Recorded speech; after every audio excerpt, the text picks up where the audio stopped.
also with you. Good morning, friends. Good morning. It is so wonderful to welcome you all today.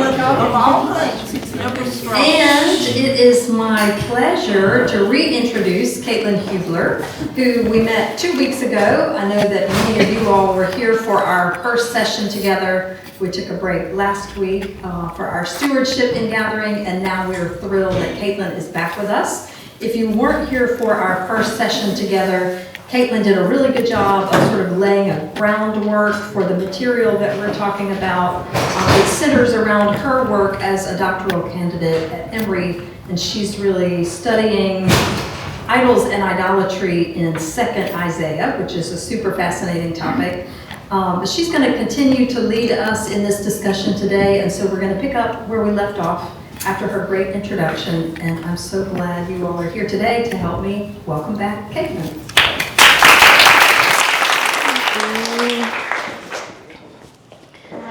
Thank you, Carmi. Thank you, Epiphany, for welcoming me again with another kind of bread, another kind of pastry from Paul. I am truly undeserving of this act of hospitality. Let's pray. Dear Lord, we recognize this is a heavy time for us, maybe individually, certainly for us corporately in our country. And this topic feels particularly fraught of idolatry and how do we worship you in the midst of these competing loyalties and competing forces. And I ask that you would speak to us through your word today as we study. We want to learn more about this ancient context of Scripture, but we want to do that in a way that enables us to engage today in our world. So we thank you that you are a God that is always speaking to us, and I ask that you would do that to us today. Amen. All right, so thank you for returning. Those of you who were here last time, I guess I didn't scare you away too bad. So we're back for week 2 of this class. As Carmi mentioned, this is similar to my doctoral work at Emory in idolatry and idols and what does that mean in the ancient world. And so for this series, today and 2 more Sundays, we have before us the task to examine what does idolatry mean in the biblical text, particularly in the Old Testament or Hebrew Bible? What does it mean when people worship different gods? What does it mean to forbid an image? Why are images bad? So these are all the questions that we're talking about in this course. Today, we get a chance to cover a time period earlier in Israelite history, starting with the 10 Commandments, or is it 10? We'll get into that. And we'll talk about the monarchical period of Israelite history and what were some of the different ideas about idolatry during that time period. Sound good? All right. And I like to have some interaction, so there'll be some questions too. And feel free at any point to stop me and we can make it a little more interactive. Okay, so I alluded to this a little bit already. When lots of people think about idolatry in the Bible, the first place your mind probably goes is the 2nd commandment, thou shalt not make a graven image, right? So there's actually a couple different versions of the 10 Commandments in the Old Testament. There's really 3 versions, 2 versions that are very similar, one in Exodus 20, one in Deuteronomy 5. They're really similar, they just have different rationales for the Sabbath, which is pretty interesting to see how that shifts over time. But anyways, you have the 10 Commandments recorded at a couple different places. And usually biblical scholars don't think about the 10 Commandments as legally binding laws in ancient Israel in the same way that like the Constitution would be or certain legal codes would be in America today. We have other examples of that in the Old Testament which seem to actually have been applied in ancient society. All the stuff that's like if a man gores you with his ox, you can gore him with your ox or whatever, stuff like that, that seems to be like referencing actual historical circumstances. So the 10 Commandments are usually thought of as more of a set of moral ideals that ancient Israel might not have had legal apparatuses in place to enforce, but were nonetheless seen as an important guiding ideal for the society. And sometimes scholars will think of it as a kind of table of contents for the actual law itself, so it maps onto the legal codes in pretty interesting ways. That's all a little bit beside the point for us today, but just interesting trivia. What I want to talk about today is the fact that it's called the Ten Commandments. So Decalogue is the term that is used typically to refer to the Ten Commandments, but it's really not commandments. In Hebrew, it's just called 10 words.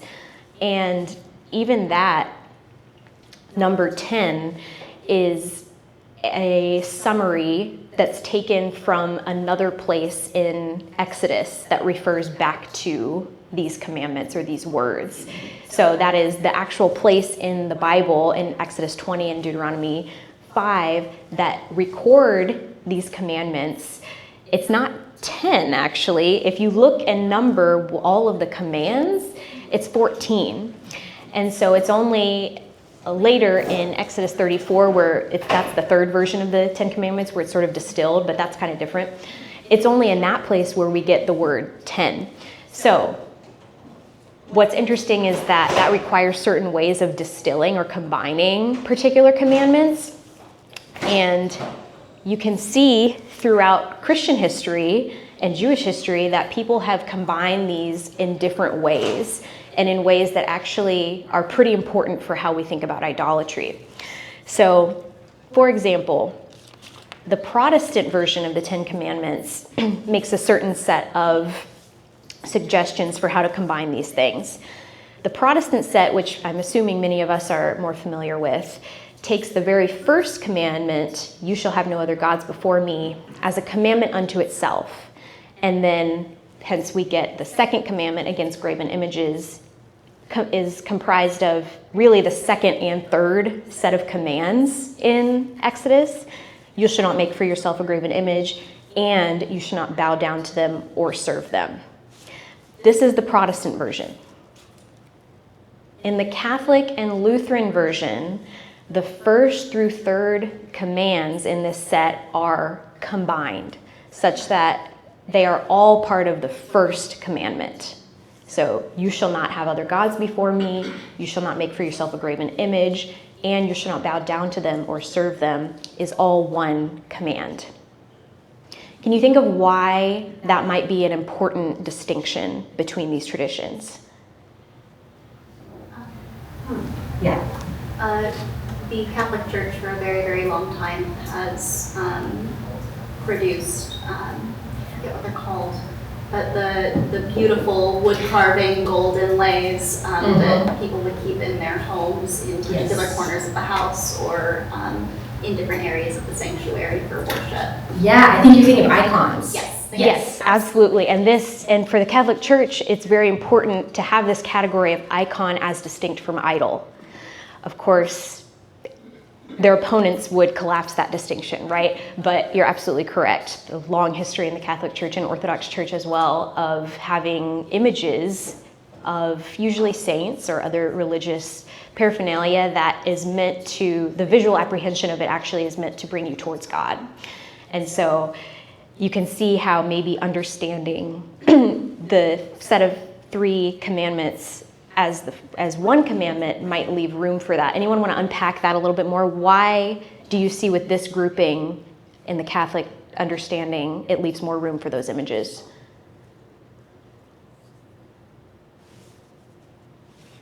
Yeah. By combining the first, the second, the third, the second then refers to the first because it's connected. So it's graven images of other gods, as opposed to if they're separate, then it's just graven images, period. Yes, nail on the head. So when you combine the first 3 sentences in this way, the subject of the first, other gods, carries over to the clauses of the second and third.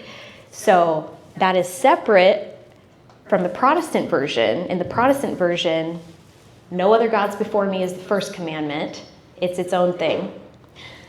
Then, you shall not bow down or make a graven image. It's starting over the sentence such that it's not the problem isn't that it's a graven image of an other god. The problem is that it's a graven image, period. Which is why you see Protestant church is looking like this, and Catholic church is looking like that. Because when you understand the prohibition on graven images to solely be about representing a foreign god, there isn't as much of a reason not to represent elements of your own tradition. And so you see beautiful art like the Sistine Chapel, where even God the Father is depicted, which would, by the folks responsible for the left sanctuary, would be seen as unforgivable idolatry, right? And so it's so interesting to see how this really goes back to this understanding of the numeration of the Ten Commandments. Something that seems so immaterial to us maybe is actually responsible for a lot of the divergence in depicting images of God. Any other thoughts or questions? Yeah. This might be getting ahead, but how would a Jewish reading or various Jewish readings of this when we don't combine them? Yes. How would that shift? So it's very interesting. So Jews are sort of straddled in between the Catholic and Protestant reading. They also combine the first and second commandments, and so there's a similar resistance to any graven image. Yet the way that they change the numeration is that the first commandment is actually what to Protestants and Catholics is the preamble. So the verse 2 in Exodus 20, I am the Lord your God who brought you out of the land of Egypt. That's considered a commandment in Jewish tradition. So it's very interesting. Again, it's not technically commandments, it's words. So you have less of an interest in the legality aspect being a way to sanction off the words. But for Jews, that the foundation of the Exodus narrative, God who brought you out of the land of Egypt, being seen as the first commandment is foundational. But they would, to Protestants, it would be more similar to a Protestant understanding of images, which of course is taken even further in the Muslim tradition, which is even more, iconoclastic. Mm-hmm. Yeah, but thank you. Other questions? Yeah. So going back to your two different traditions of the Protestant and Catholic churches, it seems like maybe we have a carve out for stained glass. Like stained glass is an exception? Yeah. Yeah, it's not technically graven, right? It's soldered. Yeah. Yeah, I mean, I'm sure those arguments have been made. It's amazing how, minutia can sort of influence what exactly is okay versus not okay. And there's some Protestant denominations, right, in which, because technically the wording of this second commandment, if you take the second commandment as a commandment unto itself, it doesn't only prohibit graven images of God or religious things, it actually prohibits any art done at all. The wording is, you shall not make for yourself an idol, whether in the form of anything that is in heaven above, or that is on earth beneath, or that is in water under the earth. What else is there? What else could you do?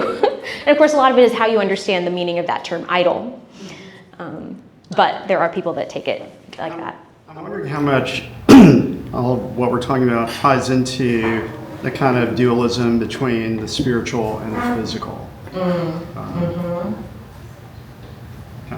Certainly. Well, and you're getting into this interesting question of all these prohibitions on images that we see in the Bible doesn't necessarily mean that God wasn't imagined to have a human form, because the Bible speaks about God's nose, hands,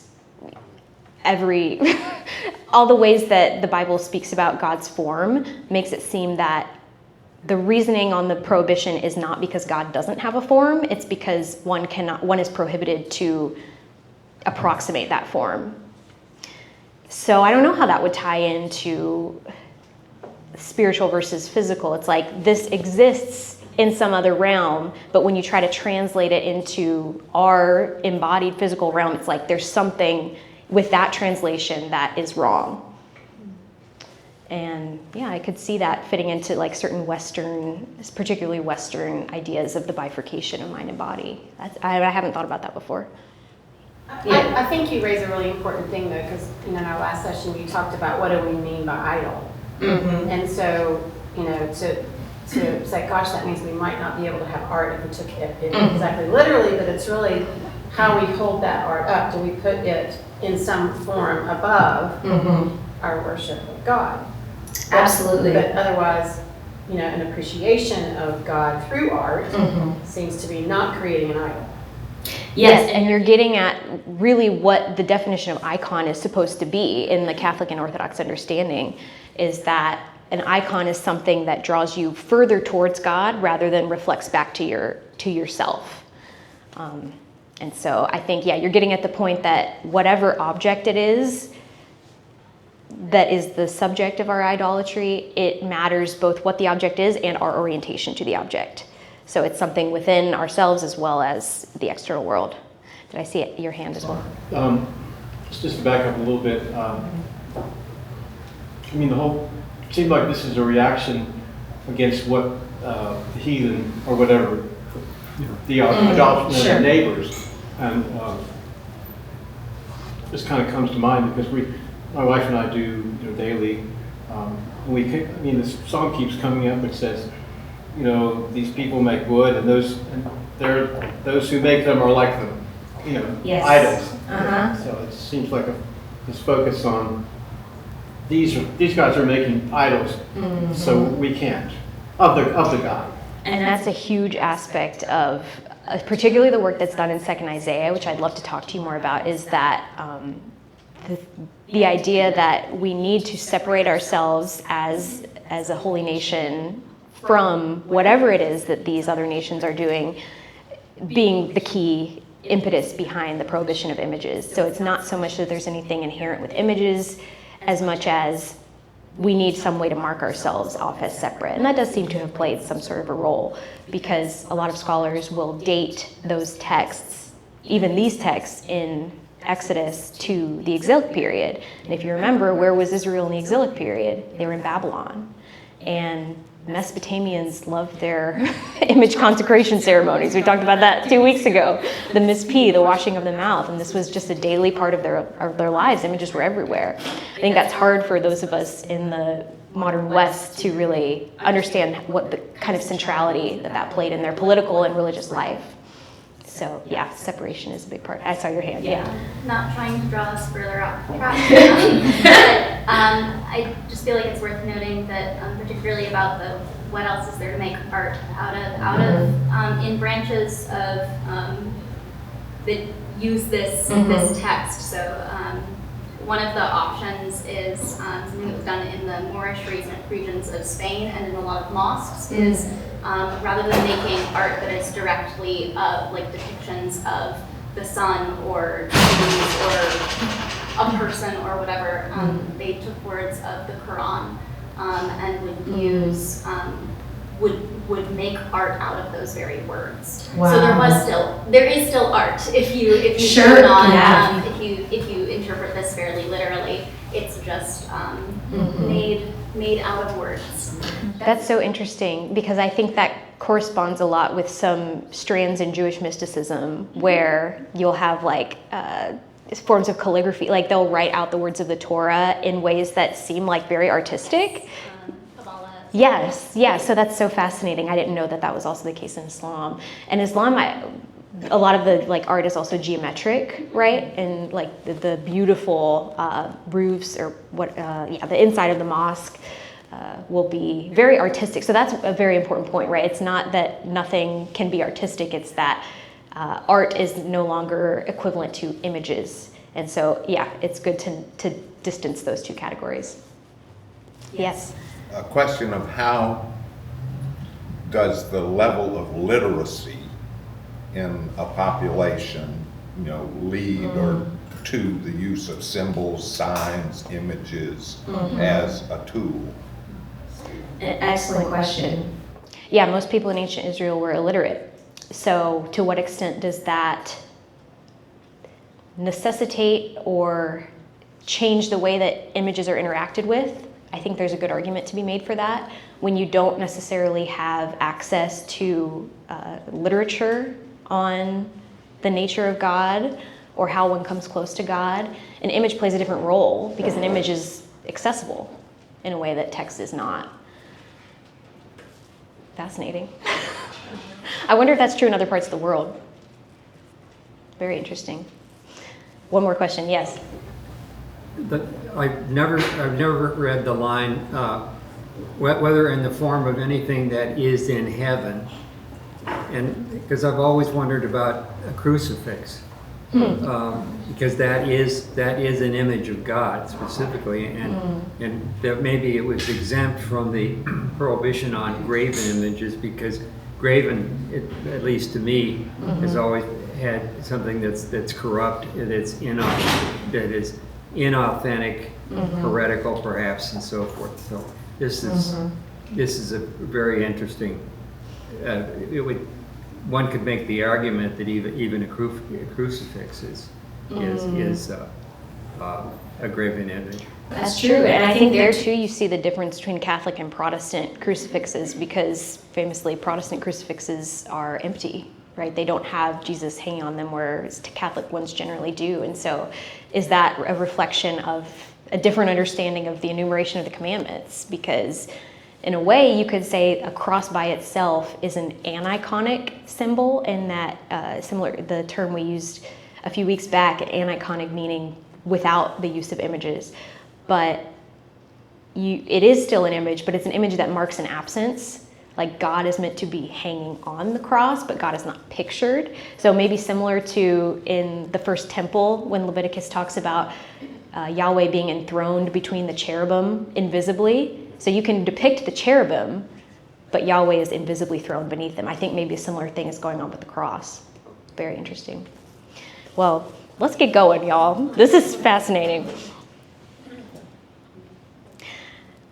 So the second commandment is the main place that the prohibition on graven images is found in the Old Testament, but it shows up a lot throughout other legal material that probably was more, had a more community binding role in the history and social world of ancient Israel. So it is something that would come up again and again. And as we mentioned 2 weeks ago, you don't normally see specific prohibitions unless somebody is disagreeing with them or somebody is doing something to flout them. So I don't know where I found these online. This was, I'm not sure who tried to eat an iPod shuffle or, what was going on with Chipotle. But the point is that what these repeated prohibitions on images show is that people didn't agree on this in ancient Israel. This was not an obvious fact that God shouldn't be represented by means of an image. People evidently did represent Yahweh, and we know this not only by critical reading of the biblical text, but also by recent archaeological finds that have been put forward as images of Yahweh, at least to some. So, for example, this is one of the more famous examples from a site in the Negev desert. It's called Kuntilat Ajrud. It was probably a military outpost of the Northern Kingdom during the late 9th century. And we already know that the North was up to some crazy stuff if you read 1st and 2nd Kings. The North, people say the Bible is written more from the perspective of the Southern Kingdom because they're always down on the North, they're always doing the worst things. And I mean, I'm just saying. So there is some debate about how to interpret this figure. The main reason people think that it is an image of Yahweh is because of the words above the leftmost figure. It says, I bless you by Yahweh of Samaria and his Asherah.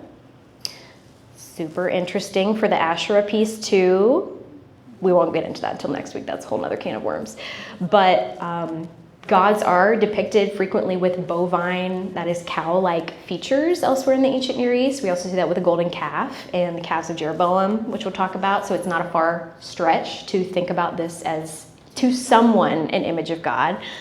Now, this was not in any way like an official representative necessarily of Israelite religion in the North. And so when you talk about these different levels of religion, there is a differentiation between what people were doing in the countryside and in their homes versus maybe what was going on in the temple itself. So probably the temple itself didn't have an image of God. There are people that argue it did. I'm not as persuaded by that. But people definitely that were outside of the powerful few, like religious elite men, were probably doing stuff like this. They probably didn't agree with the prohibitions that are in the Decalogue. And then there's a few candidates for different images of Yahweh. So that's an interesting point, I think, that we'll return to. Sorry, well, this is another joke.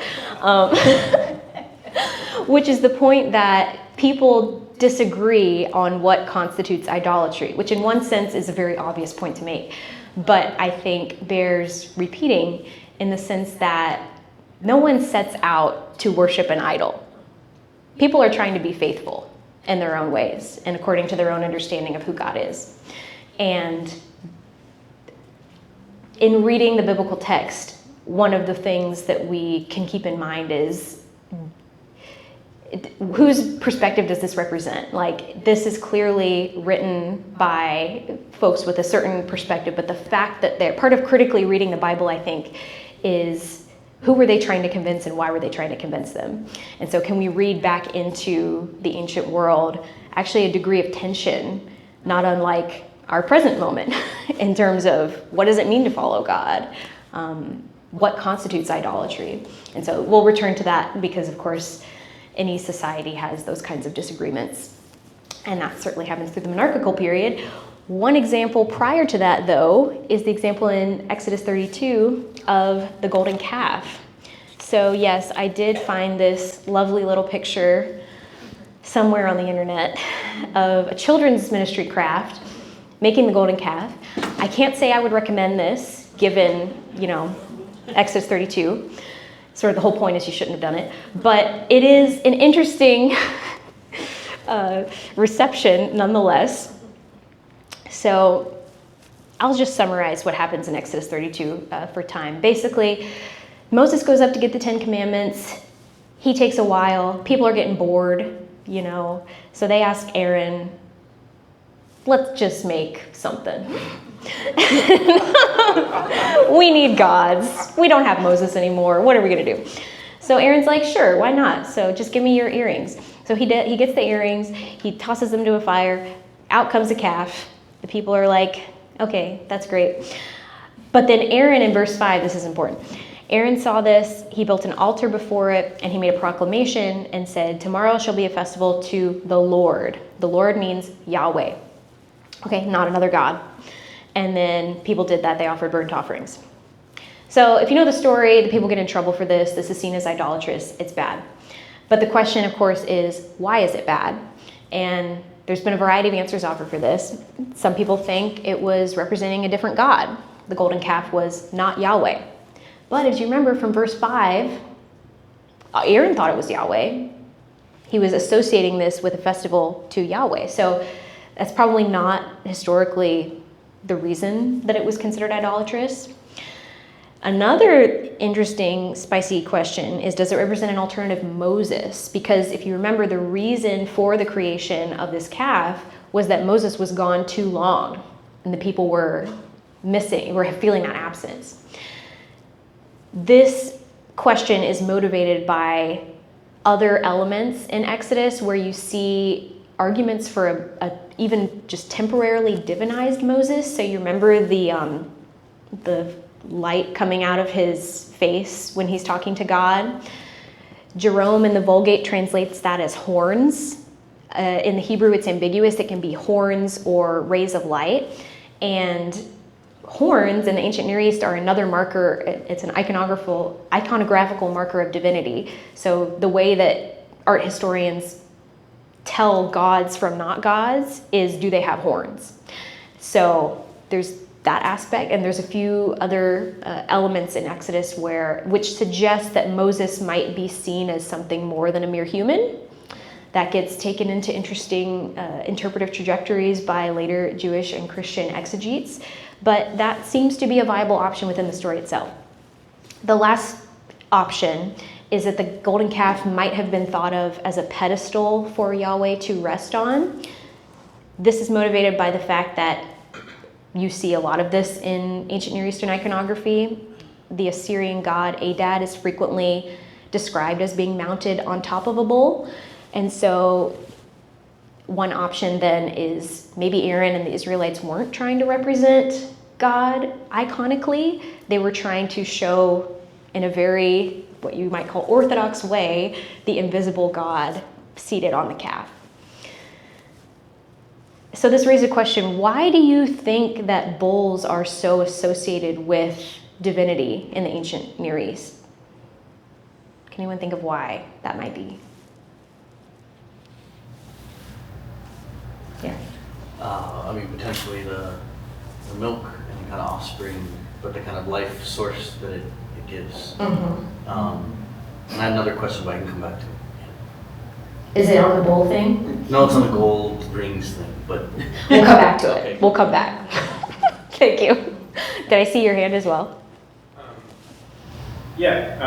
They're like they can be very agriculturally useful, and if you like have a herd of cows that are it's significant for making sure people stay fed. The bull is important for propagating that and protecting them.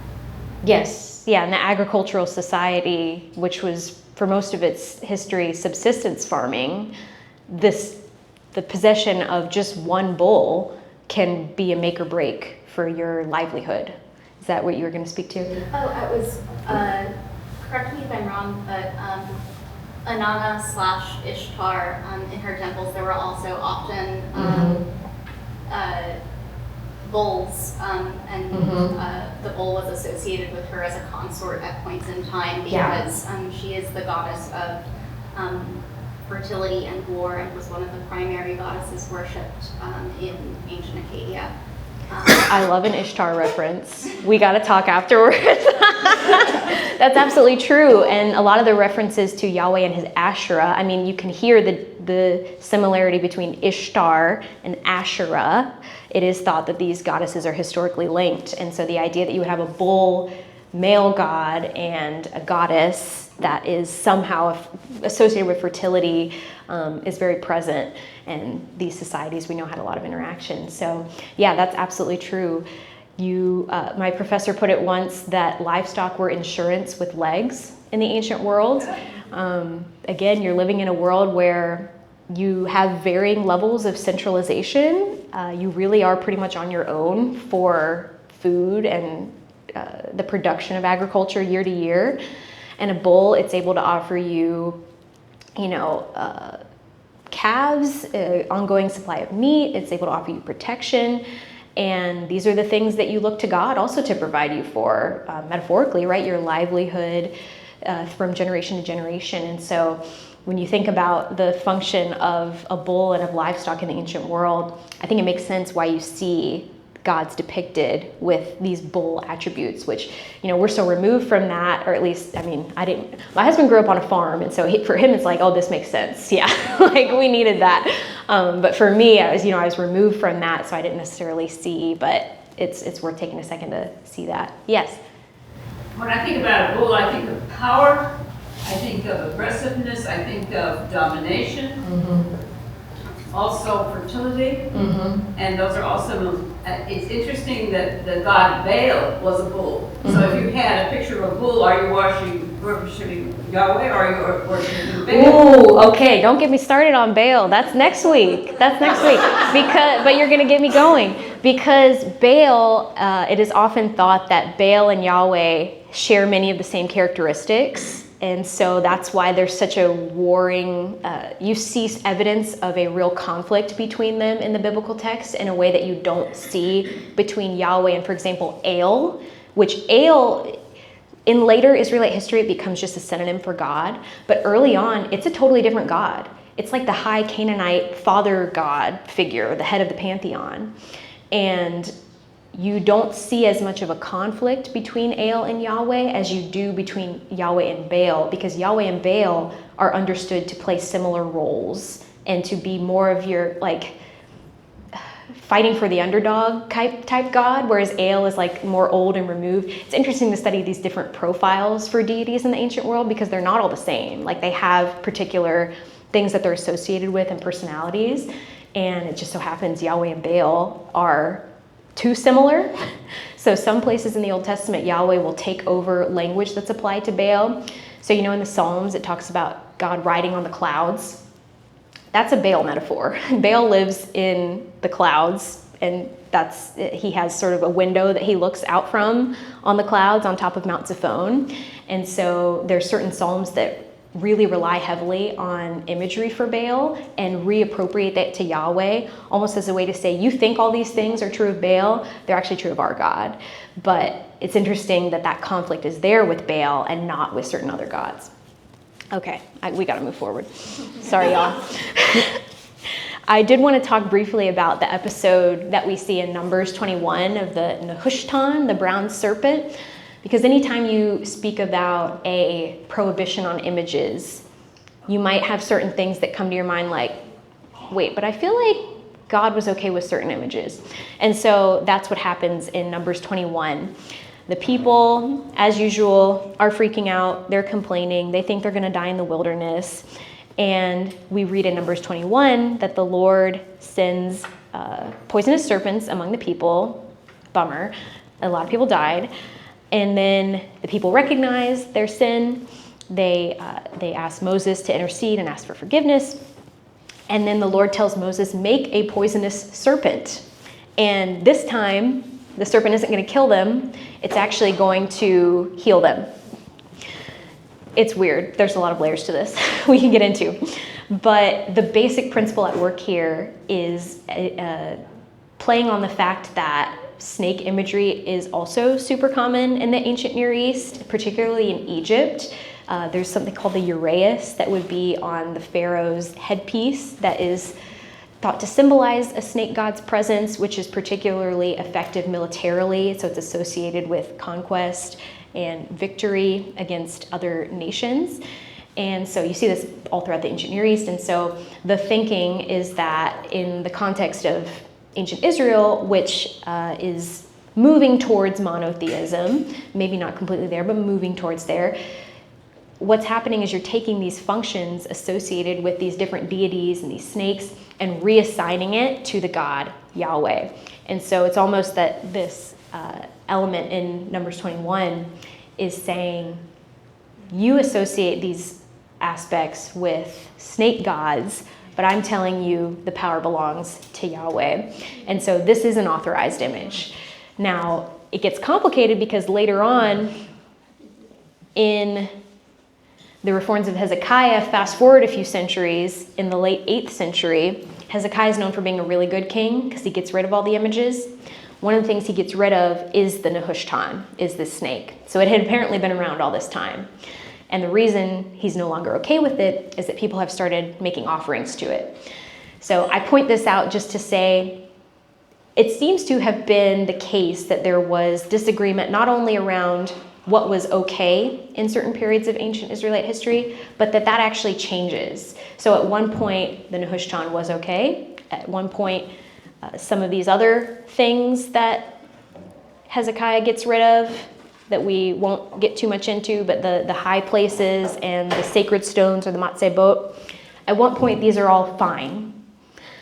But later on in Israelite history, they become no longer okay, and they have to be excised. And so you see different kings make different decisions regarding whether or not these are okay. And from a point of view idolatry, it's very interesting to ask the question, did our perception of what these objects were change, or did what is okay actually change? Did the same thing that they represented all the time, did that change? And I think when you read the Old Testament, you find that there's not a single answer to that question. You find that there's constantly disagreement over whether particular ways of worshiping God are in line with the earlier injunction against graven images, or whether they're not in line. And as we go forward in the class, I think we'll see that more and more, the inherent polyvalence of a term like idolatry and images, the fact that the same two people can look at an object and come up with completely different understandings of not only what it is, but what it represents. And it just attests to the fact that there is this tension that will always be in play on these questions of idolatry. Yes. You had made the point 2 weeks ago that, you know, with regards to idolatry, it was, are you worshiping the right God versus the wrong God, or are you worshiping the right God the wrong way? Yes, absolutely. And those are two separate questions that people don't always answer the same way. I might think I'm worshiping Yahweh and I'm just calling Yahweh Baal because all Baal means is master in Hebrew. This is the exact situation of Hosea 2. God says, stop calling me my Baal. Well, historians have looked at that and said, well, are those people meaning to worship Baal, like the Canaanite storm god Baal? Or are they trying to worship Yahweh and just assume that Baal is a good term, as good a term as any? And so it's very interesting, even when we separate these questions, people don't answer them the same way. So I'll end us there because we're a bit over time, but I'm happy to stay and chat with anyone. Thank you for engaging with me, and I'll see you next week. Thank you.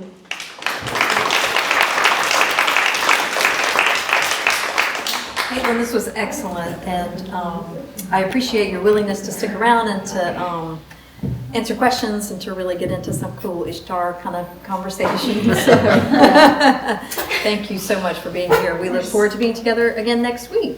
Thank you guys for coming. Thank you.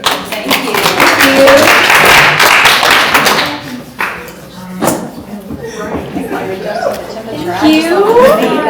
So